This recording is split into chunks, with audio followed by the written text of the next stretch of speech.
à tous. Aujourd'hui, je reçois Lise Lafare, médium, voyante. Elle va nous parler de son parcours. Je vais l'interroger, la torturer un petit peu, de façon à vous faire comprendre ce qu'est la médiumnité, de ne pas se baser sur qu'un médium comme moi ou d'autres médiums. La médiumnité, c'est différent pour chacun d'entre nous et elle va nous parler de son parcours. Bonjour Lise. Bonjour. Merci d'avoir accepté cette invitation. Avec plaisir. Merci de m'avoir invité. Alors, je vais vous torturer un petit peu, gentiment quand même, hein, voilà. Oui, oui, soyez gentil quand même. Alors, vous êtes médium voyante, Mhm. c'est ça? Voilà. Donc, on va déjà commencer par la médiumnité. J'aurais voulu savoir, enfant, est-ce que vous aviez des ressentis ou s'il n'y avait rien du tout? Alors, enfant, il y avait des ressentis, mais ils étaient tranquilles. C'est avec le recul maintenant que je me rends compte que j'en avais, mais sur le coup, dans mon enfance, je ne me rendais pas compte. Avec ce recul, voilà, je me rendais compte que ça me paraissait naturel pour moi de m'adresser à quelque chose de plus vaste que moi. Et souvent, je priais ou je parlais à cette énergie que je ressentais, mais pour moi, ça me paraissait normal. Et j'avais une grande, grande hypersensibilité que j'ai toujours. Et que jusqu'à avant de développer la médiumité, je m'étais dans le côté artistique. Et voilà, j'ai pratiqué beaucoup et je pratique toujours la photographie. Et pour moi, c'était déjà une manière de montrer l'invisible et de montrer ce que moi je voyais et qui me semblait que autour de moi on ne voyait pas. Donc j'ai toujours voulu montrer ce que je voyais moi. Oui. Ça a toujours été Oui. là. C'est le problème quand on est enfant, ça.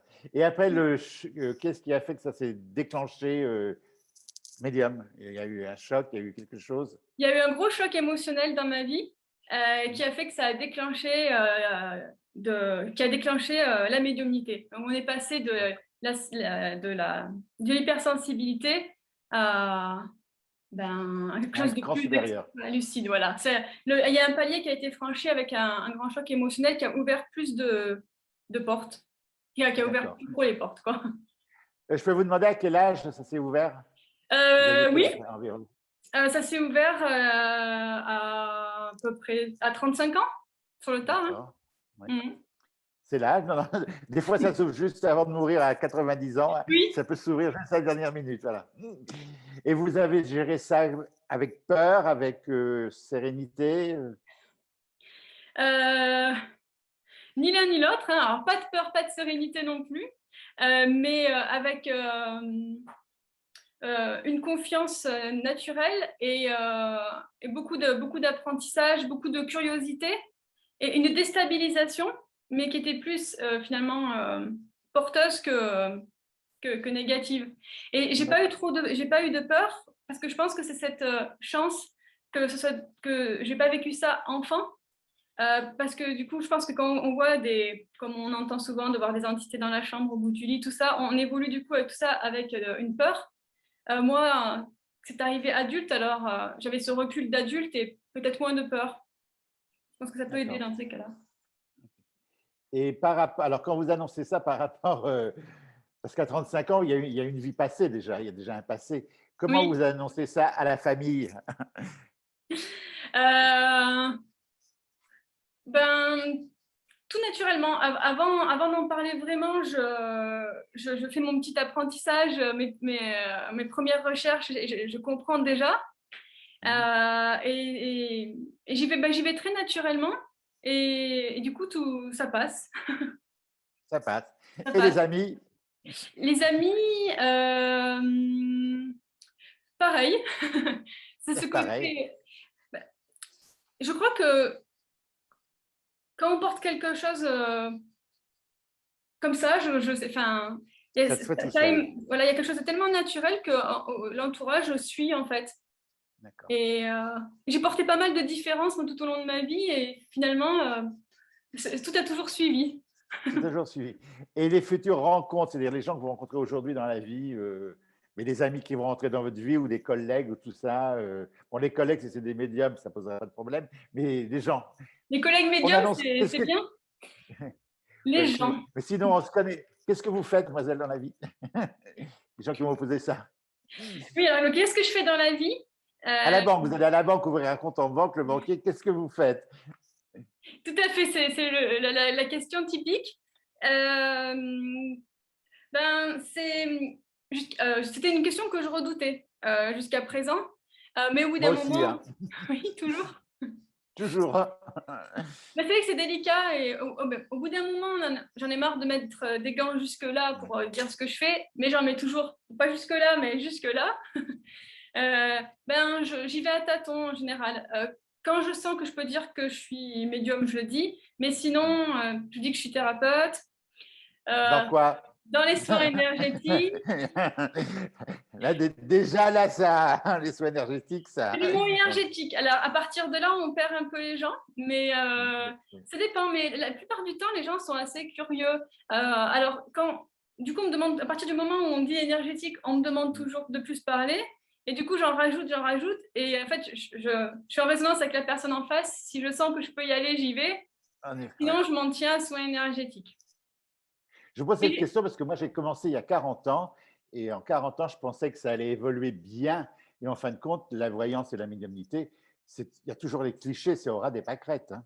C'est ça. C'est C'est la ça bouge. difficulté. C'est pour ça que c'est bien de pouvoir échanger et de parler parce qu'il y a ces clichés-là qui sont tellement, tellement ancrés, hein. C'est normal, c'est Ah oui. véhiculé par les films d'horreur, par la société en général. Donc, il y a cette peur qui est ancrée, qui est Et puis difficile je parce pense que que, oui, je pense que c'est la faute des voyants aussi, hein. Moi, je travaille sous mon patronyme, vous aussi. oui, Alors, on peut prendre un pseudo, mais on peut prendre un pseudo classique, Jacqueline Tartignol, mais tous ceux qui s'appellent Ange de Lumière, Galactica, qui ont des noms pas possibles, comment voulez-vous que ça soit sérieux pour les gens qui sont un peu sceptiques ou les scientifiques? Voilà. Ça, mais on fait notre propre malheur avec ça, je pense, hein. ah oui, oui, tout à fait, de prendre des noms comme ça qui donnent un côté justement, un côté vraiment perché Voilà. complètement, ça dessert complètement notre métier qui, au final, est tout simple. Les médiums, ils ont toujours existé, c'est juste un lien qui sont là, on est juste Allez, là pour aider les gens. Et voilà. maintenant, quand on dit qu'on est médium, parce qu'il faut assumer ce qu'on est, donc Eh je oui, oui, suis oui, oui. médium, il faut faire, avant de pouvoir discuter vraiment de ce qu'on fait vraiment, il faut éplucher tous les clichés, les peurs. Non, les gens pensent qu'à partir du moment où on leur dit qu'on est médium, on lit dans leurs pensées, qu'on Ah oui, voit. ça c'est terrible, c'est terrible ça. Oui. Ça c'est terrible. Ah, qu'est-ce que non, voilà, oui. Oui, d'un seul coup, tout s'arrête et même ils ont l'impression qu'on voit quelle est la couleur de leurs sous-vêtements. Il y a tout qui se, il y a tout Oui. qui se perd. Leur comportement change, hein, leur comportement change et qu'ils savent. Oui. Oui, Mais moi, je comprends ça. C'est pour ça que quand je fais des conférences pour essayer d'expliquer ça aussi, d'arriver à casser au maximum les peurs. Et ça permet justement aux gens d'avoir accès à ces soins qui sont. C'est des soins en fait qu'on fait. d'accord. Et le jour où vous avez donc il y a eu l'enfance, il y a eu ça s'est déclenché chez vous. Le jour où vous avez dit je me lance parce qu'on met pas son nom sur sur la porte en disant médium. Comment vous avez fait? C'est quoi votre trajet? Le trajet, c'est beaucoup de travail et de Oui. recherche et d'apprentissage.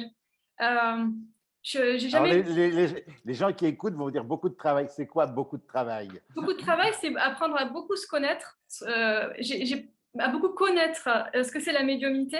Du coup, à beaucoup se connaître, puisque chaque médium est différent et agit avec sa personnalité, avec ce qu'il est. Donc, qu'est-ce que je fais de cette médiumnité et de ce que je suis pour le coupler, pour le rendre aux gens d'une manière efficace et claire et porteuse. Donc j'ai vu j'ai lu énormément de livres, vu beaucoup de conférences, beaucoup les vôtres où j'étais comme ça, comme une petite souris cachée dans la salle. Mais Anonyme, anonyme alors. en anonyme, mais ça m'a vraiment beaucoup apporté, parce que d'un seul coup, on se dit, ah, ok, d'accord, on peut en parler. Tout ce qui est évoqué, c'est ce que je ressens. Moi, ce qu'il fait, ce monsieur, c'est magnifique et c'est ce que moi j'ai envie de faire. Et donc, du coup, ça ouvre des portes et on se dit, il y a des gens qui le font et qui le vivent. Et c'est très aidant, ça, de se reconnaître. Mais avant de dire, voilà, c'est ce que je souhaite faire et y arriver, pour vaincre plein de choses, c'est pour ça qu'il y a beaucoup de développement personnel à faire, je trouve, pour rendre une médiumnité très efficace. parce qu'il faut avoir confiance en soi. Absolument. Voilà, il faut être clair, il faut vaincre sa timidité pour aller vers les gens. Je suis quelqu'un d'extrêmement timide, d'extrêmement introverti. Moi aussi, Euh, hein, je suis timide. Ça se voit plus. Mais oui, je l'ai été. Hein, ouais, la médiumnité, elle pousse beaucoup dans les retranchements. ouais. Et parce que pour aller donner ça aux gens, bah, il faut leur parler. Donc, il ne faut plus être caché. Donc, moi, ça m'a demandé, et je le fais toujours, parce que ça me passionne aussi, de ce fameux développement personnel qui sert à, ben voilà, enlever tout ce qui empêche d'être vraiment soi, euh, pour pouvoir justement aller au mieux vers les autres. Et moi, plus je fais des consultations, plus j'apprends sur moi. C'est donnant-donnant, hein, tout ça. Bien sûr. Vous faites des conférences publiques avec des contacts en public? Oui, oui, oui. Ça a été tout. Alors ça, c'est tout un chemin entre, voilà, j'ai trop envie de faire ça et je ne sais pas comment je vais faire parce que c'est Ouais, juste impossible pour moi de parler à des gens. Donc c'est là qu'il y a tout ce laps de temps. ce travail. Voilà. Et puis au bout d'un moment, la vie, elle amène les choses et là, les confinements, pour ma part, m'ont aidé puisque j'ai dû pouvoir proposer des tout petits groupes.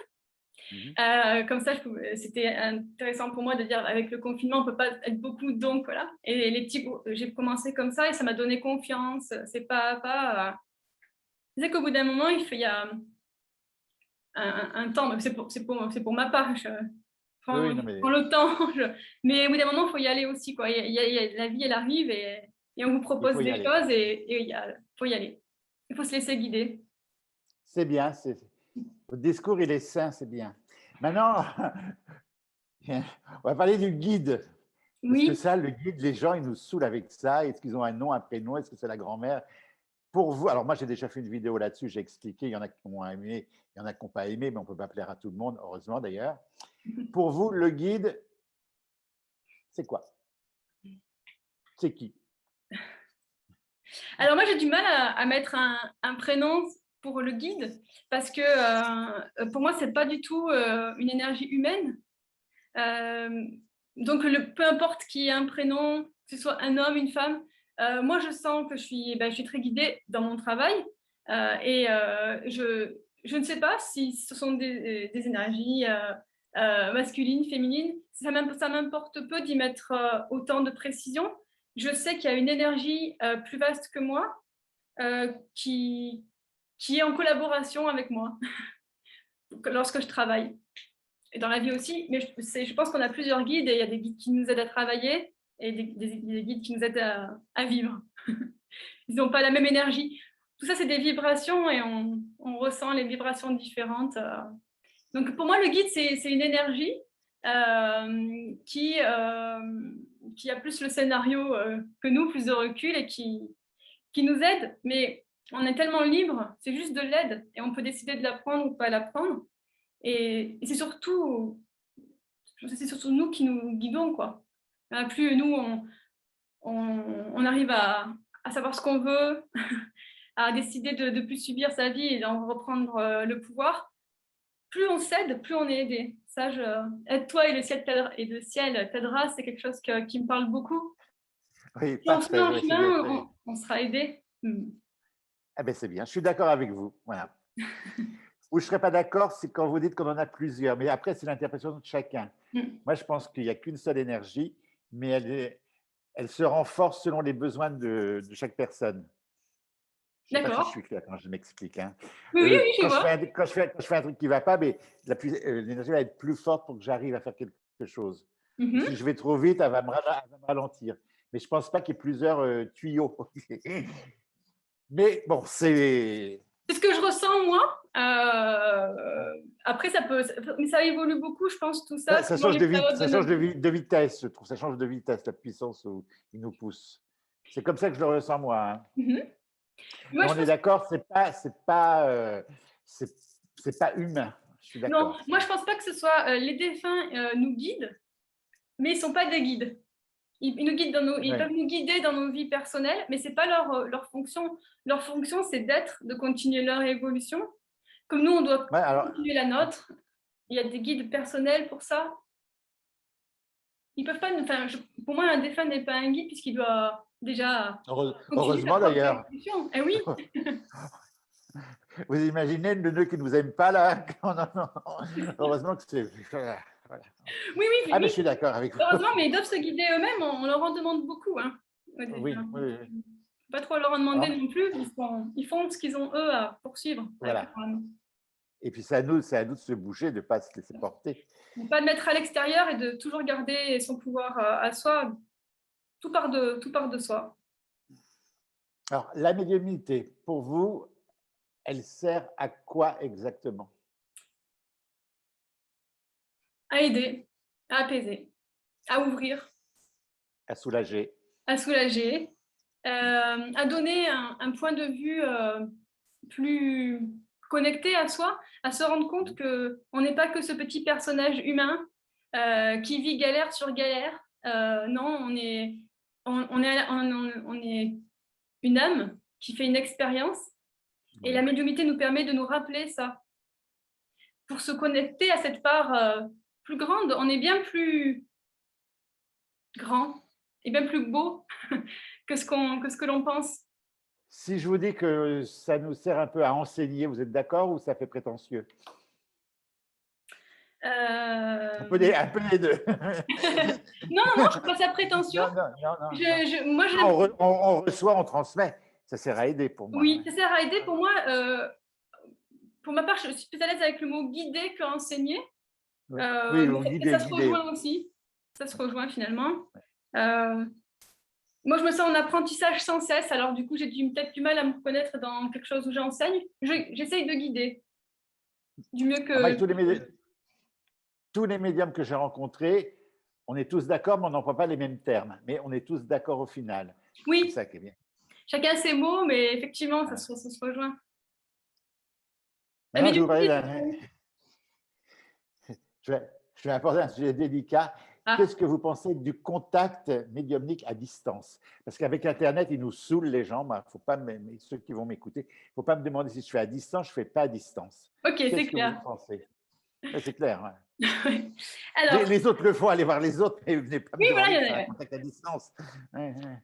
C'est important ça. Moi, je fais les guidances à distance, donc les éclairages de vie, les guidances. Guidance, c'est pas pareil. Voilà. Mais ça se fait à distance, il n'y a pas de souci, ça on concerne soi, c'est du développement de soi. Ensuite, le contact médiumnique à distance, moi, il m'est arrivé de le faire, mais pour des cas très précis, ou de gens que je savais que ça allait le faire, des gens solides que je connais de relations. Voilà, je sais que je peux. Mais la plupart, ou alors quand les gens sont très loin et que je sens qu'ils ont vraiment besoin et qu'on ne peut pas se voir physiquement avec la distance. Et voilà, c'est très, très, très au cas par cas et c'est rare. Le contact médiumnique, moi, je le privilégie en présentiel parce que ça déclenche beaucoup d'émotions, des émotions dont on n'a pas l'habitude de vivre ça. C'est très intense. Et du coup, moi, je souhaite, dans ce rôle du médium, d'accompagner et de guider. J'ai besoin, moi, de savoir si les gens sont bien OK avec leurs émotions, de prendre le temps d'échanger avec eux, de discuter, de sortir un petit peu dehors ensuite et de prendre l'air. C'est un moment, je trouve, d'humain à humain, quoi. On est dans quelque chose, on est dans le côté très médiumnique quand on est dans le contact. C'est la partie la plus dense du métier de médium, je trouve, dans les vibrations. Et donc, j'ai besoin d'accompagner les gens. Parce qu'il y a une grande responsabilité, il faut pas. C'est bien d'en parler, parce qu'avec justement avec Internet, et il y a plein de gens qui voilà, médium ci, médium ça, à distance, envoyez déjà votre règlement avant même que ce soit fait. Non, c'est très humain. Et il y a une grande responsabilité dans ce qu'on dit. On ne laisse pas les gens ensuite continuer leur journée comme ça, avec toutes ces émotions, si on n'est pas OK avec le fait qu'ils aient bien compris ce que je leur ai transmis. Moi, ça me tient à cœur que les gens y repartent bouleversés, certes. Oui, c'est normal, c'est des bouleversements positifs. Les gens, s'ils sont venus, c'est qu'ils étaient prêts aussi à recevoir ça pour les aider à poursuivre leur deuil d'une manière un peu plus apaisée. Il y a le travail de deuil psychologique classique où on ne peut pas se dédouaner de ça. Pour moi, la médiumnité, elle vient soutenir un deuil, apporter quelque chose de supplémentaire. Donc, quand on est en deuil, on est fragile. Donc, les gens qui sont fragiles, on les accompagne dans l'humain. C'est très, très bien. c'est très, très bien. Je suis d'accord avec vous. Oui. Ouais. Moi, je refuse à distance parce qu'on ne sait pas comment les gens réagissent. Une fois le téléphone est raccroché, qu'est-ce qui se Oui. passe dans leur tête? Voilà. Mm. Alors, C'est vrai. j'en ai fait quelques-uns, très peu, mais j'ai vite arrêté. Et je me suis rendu compte une fois, j'avais une dame qui était dans mon bureau quand je l'ai raccompagnée jusqu'au parking et elle se retournait toujours vers la maison. Et je dis, mais qu'est-ce que vous regardez? Elle me dit, parce que je laisse mon enfant chez vous. Ah, Ah, mais j'ai dit, non, votre enfant, il part avec nous, c'est fini, voilà. Et tout je à me suis dit, fait. à distance, et quand on raccroche, si jamais ils sont persuadés qu'il y a vraiment quelque chose, qu'est-ce qui va se passer dans leur tête? Tout à fait. Cette question, elle n'aurait pas pu vous la poser si elle était à distance. Et moi, je demande toujours aux gens avant de partir si ils Vous ont avez des bien compris? questions, Oui. ils ont bien compris. Parce que repartir avec des questions supplémentaires, on est venu pour apaiser des doutes. Si on repart avec des questions, faut être clair. C'est très bien. Maintenant, celui-là plus léger. La voyance. Qu'est-ce que vous en pensez de la voyance? Moi, personnellement, la voyance, je travaille qu'avec des hommes d'affaires qui font des placements financiers, qui achètent des immeubles, qui veulent savoir si c'est un bon achat ou pas. Ok, ça, d'abord, je ne vois pas grand-chose, je conseille simplement. Voilà. On Mhm. ressent si c'est bien ou pas, les emplacements et tout ça. Mais la voyance par elle-même, Euh, c'est pour ça, oui, oui, qu'est-ce que vous oui. voyez sur moi? Qu'est-ce que vous voyez sur moi? Je vois rien. Qu'est-ce que je vois? Je vois du rose. Voilà. Voilà. Non. Euh, oui, oui, mais vous m'avez présenté comme médium et voyante, mais finalement, moi, c'est plus, je fais pas de la voyance, je fais de la guidance. Et du coup, ça me Oui, permet d'expliquer la différence. c'est très bien. Mais le mot guidance, c'est quelque chose qui vient depuis 2 ou 3 ans, hein. Oui, On dit moins voyance. Maintenant, on dit guidance. oui, parce que c'est pas la même chose. Absolument, mais je suis d'accord. Oui, oui, oui, je suis Dans la d'accord. guidance, il y a Voilà. justement l'idée de guider. Oui, La guidance permet d'avoir des informations sur ce qui nous bloque émotionnellement, d'aller voir pourquoi on répète les schémas, on rate toujours quelque chose, mais on le répète, parce qu'il y a quelque chose à comprendre, à débloquer. Ça, on voit travailler beaucoup sur le transgénérationnel, tous les schémas qu'on répète, qui ne sont pas à nous. Donc la guidance permet, on peut donner comme synonyme l'éclairage de vie, d'avoir quelque chose de plus haut qui donne voilà, un recul. Et dans la guidance, on est acteur. On vient pour comprendre et de comprendre où ça bloque et voir qu'est-ce qu'on peut faire avec ça. En guidance aussi, on voit beaucoup aussi les potentiels des gens. Pour ma part, moi, j'aime beaucoup travailler avec, comme ça me tient à cœur de montrer aux gens qui sont bien plus grands que ce qu'ils sont. Et il y a des potentiels qu'on a qui sont enfouis sous les peurs, sous les complexes, sous les conditionnements et faire ressortir voilà, tout ce qui est beau en nous. En voyance, on va être plus dans... C'est plus limité pour moi, je trouve, la voyance. oui. On va pas dans ce que je viens d'évoquer, on va dans voilà, c'est les questions basiques. Ah oui, oui, Est-ce que vas-y. je vais divorcer? Est-ce que je vais acheter une nouvelle voiture? Est-ce que je vais Oui, faire oui. faillite? Oui, ça, ouais, ça, je l'ai fait au début parce qu'il faut tout faire, mais ça, je ne peux Mm. plus, hein. Mais il y a des gens qui ont besoin de ça. Et moi, je ne juge absolument pas la voyance. Ah oui, ah oui. Moi, j'en ai fait. Au début, je tire les cartes. Je les tire toujours pour mon entourage, mais dans une manière plus guidante que de la consommation d'informations. Mais pour moi, si les gens ils commencent, ils viennent en voyance, déjà, même si c'est dans la consommation d'informations, mais finalement, ils y mettent, ça peut leur permettre de mettre déjà un pied en se disant, ah, tiens, en fait, il y a peut-être autre chose qu'on peut faire avec les cartes. On peut peut-être aller plus loin. Après, voilà, il y a Quelle une... sagesse dans vos paroles, quelle sagesse dans vos paroles, oui. Oui, je vais pas si loin que ça. Oui, mais vous avez raison, absolument. Oui, oui. Voilà. Après, la voyance, c'est OK. Souvent, il y a des gens qui ont besoin. L'offre avec Internet, justement, maintenant, il y a tout ce qui se développe. Alors, il faut faire attention, il faut avoir du discernement, voir chez qui on va, mais il y a une offre vaste. Alors, il y a une offre pour de la voyance, une offre pour. Est-ce que vous avez des grands noms de la voyance qui vous ont marqué ou vous avez pris exemple ou qui vous ont…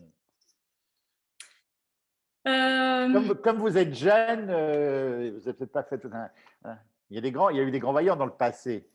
j'ai lu beaucoup. Je suis passée par les enseignements de Kardec, tout ça, qui permettent d'avoir une base. Mais dans des choses. Euh, Madame Fraya, vous connaissez Madame Fraya? non.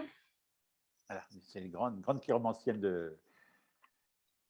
du temps passé, du siècle dernier. Mais c'est pour ça que la voyance et la médiumnité, il y a très longtemps en arrière, c'était reconnu. Madame Fraya le consultait à l'Élysée, ils l'ont fait venir à l'Assemblée nationale un soir pour qu'elle donne son point de vue sur la guerre 14. Voilà.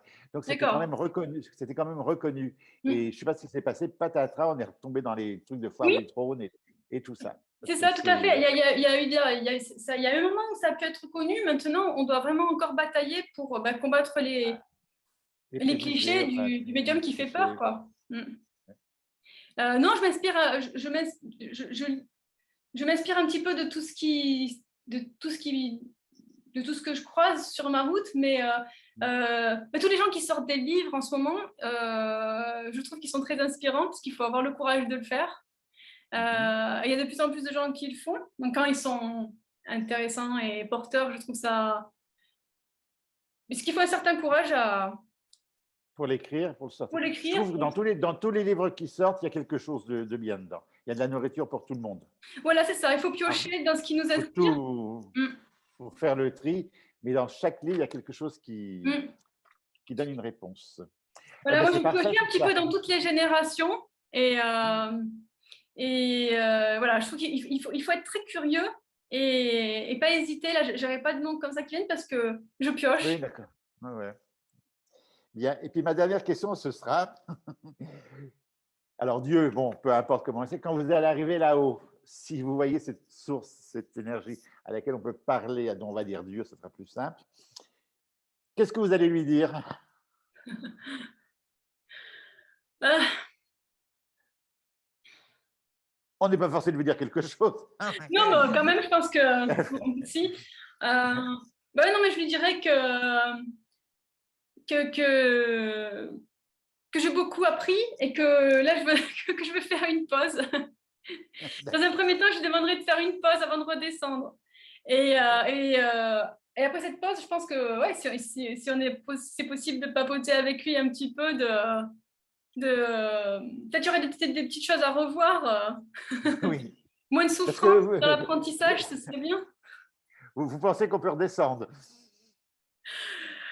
Oui, Ah oui, d'accord. Ok. oui. Je pense qu'on redescend, on descend, on apprend, on remonte en espérant faire des grosses pauses et on redescend pour continuer à apprendre. Je pense que c'est un éternel apprentissage, tout ça. Après, je pense que si on peut dire quelque chose à la source je pense que ce serait bien peut-être de faire des petits réglages. Donc peut-être s'il y a une manière plus soft d'apprendre, ça peut être pas mal. Changer un peu quelques paramètres, ce serait Bon, pas mal. Bélise, écoutez, je vous remercie beaucoup. C'était sympathique. Ça donne une ouverture sur la jeune génération. Et Merci à puis, vous. C'est toujours super intéressant de pouvoir échanger avec vous. je vais traiter un sujet parce que tout le monde me demande de traiter souvent le sujet. Est-ce qu'on revient, est-ce qu'on redescend? Alors, je ne prononce pas le nom parce que c'est un nom qui me. Voilà. Mais avant de redescendre, il faut déjà venir une fois déjà. Donc, je referai sûrement une vidéo avec plusieurs médiums pour que chacun donne un peu son point de vue là-dessus. Ok, avec plaisir. Sur ce sujet, personne n'a la vérité. Hein. Non, c'est un sujet qui est délicat parce que il n'y a personne qui est redescendu et qui a pu parler de. Enfin, on oublie. C'est ce qu'on nous dit. Oui, on oublie. Donc, On oublie ce qu'on ne peut pas là-dessus. dire. Merci beaucoup à vous. Merci. À bientôt. Merci. Au revoir.